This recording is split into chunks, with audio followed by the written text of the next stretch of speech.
happens. It's been happening for 60 years right around here in the Statuary Hall, which is right back there. And you can see actually people streaming in, senators, Senator Kerry, if you can see him behind me, the senator from Massachusetts, soon to be, we assume, the next Secretary of State, and other members of the Senate. This is the coat check behind me, so we have a pretty good view of the really exclusive VIP guest list that's coming for this lunch, which should start in just a little while as soon as the president is done with his signing ceremony. Maybe able to see some of the coat check folks who are assembling to take place. Jessica, you were saying?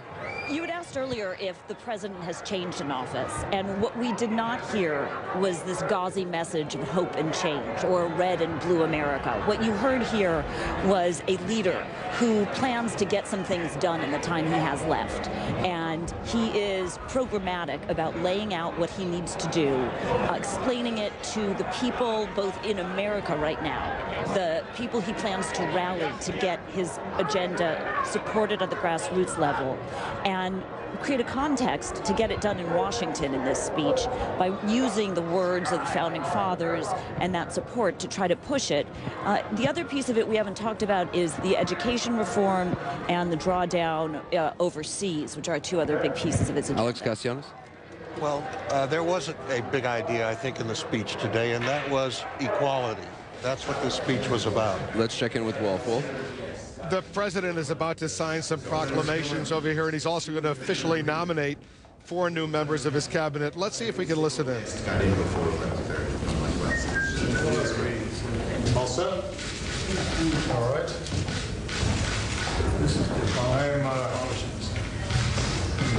I'm proclaiming peace on earth and goodwill towards men. Right? Amen. Sign it twice.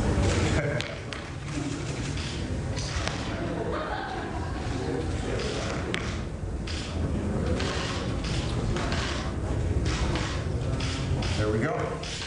And then I'm setting a few nominations up, which I know will be dealt with great dispatch.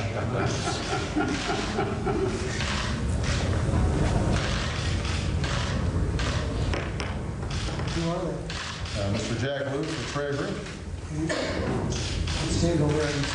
Mr. Charles Timothy Hagel for Defense.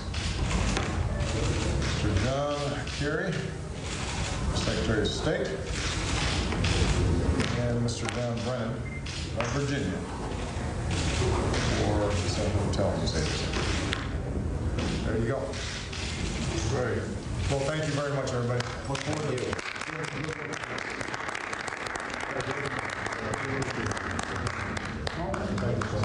Are we supposed to take them? Yes. Jeannie, we'll take them. No. Harry. So the president, once again, formally nominating his members of his cabinet, including Chuck Hagel to be Secretary of Defense, John Kerry to be Secretary of State, John Brennan. Let's listen in. Let's see what else he's saying. Yeah, I'm going to give you, this is a nice one. And that's yours. All right. Now that one actually was something, Harry.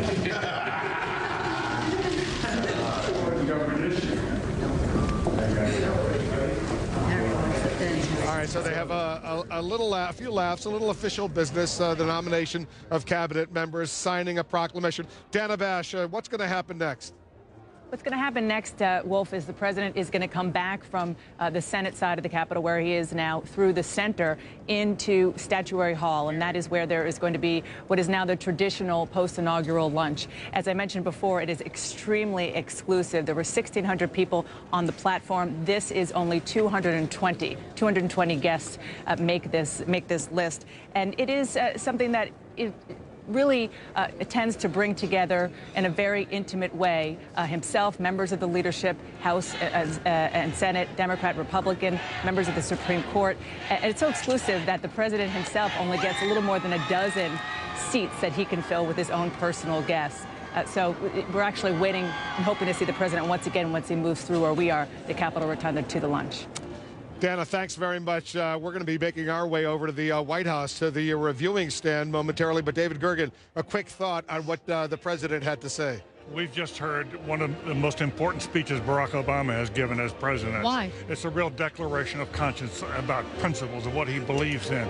He's basically said, when I came in the first term, we had all these emergencies, we had these wars, we've now started to clear the decks, let's talk about what's essential. And he placed himself squarely in the tradition of Martin Luther King and Abraham Lincoln. If anything, I thought in many ways it was a response to King, his version of the March on Washington speech 50 years ago, because it set forward in the same way Alex started talking about this. It was a speech about equality of opportunity, that's the essential American dream, and everything else flows from that. And it was appropriate he did it on Martin Luther King Jr.'s day here in Washington. Absolutely. All right, all of us, we're going to head over to the reviewing set.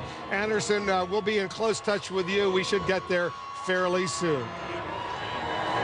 All right, Wolf, we'll continue to hold down the coverage while you make your way to the reviewing stand, because the festivities continue as the parade will be getting underway after this lunch. Let's just play a couple of excerpts, a couple of key moments from the president's speech, because I think, as David Gergen said, this was really a very important speech. And as David Miranda said, you can really feel the president's heartbeat in this speech. Let's listen in.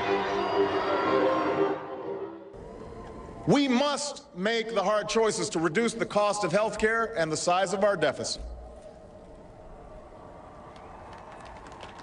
But we reject the belief that America must choose between caring for the generation that built this country and investing in the generation that will build its future.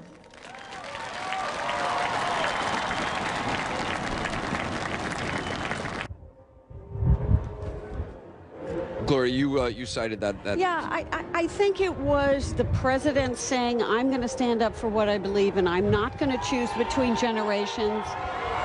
My generation needs to build on what the generation has done before us. And I think that doesn't only refer to Social Security or the deficit. I think it also does refer to civil rights. It refers to equality, what generations did before, what Martin Luther King did before. My generation will continue. So he spoke about civil rights. He talked about having to act about gun violence. He talked about climate change. And so it's part of this construct of, as the president used to say, the fierce urgency of now. He said, we have divided views of government, but we cannot let these century-long debates about the role of government for all time stop us from acting right now. The fierce urgency of now is, of course, a phrase that Dr. King himself used. Right. Van Jones, do you agree with David Gergen that this was a speech kind of Barack Obama, President Obama's response to Dr. King? I felt that way, and I felt that he had an opportunity, the 50-year anniversary this year of that speech, to put his own marker down for equality, and I think that it was nailed by Alex. This was a speech about equality. I think it's also important to recognize there's a questioning of his patriotism that has gone on in some parts of the far right. This is not a patriot. He doesn't believe in real American values. He had to take those values that he believes in and put them in the context, as Dr. King did, of the best of our traditions. I thought he did an extraordinary job of situating his true beliefs in the best traditions of America. And I think that it will go down as an important moment. And there's John Lewis, of course, legendary civil rights leader. Talking to Hillary Clinton, and I mean, and you have that kind of history all day long today. Again, Medgar Evers' widow, whose husband was gunned down. She was supposed to be at the March on Washington to represent her husband. She couldn't get here. She got here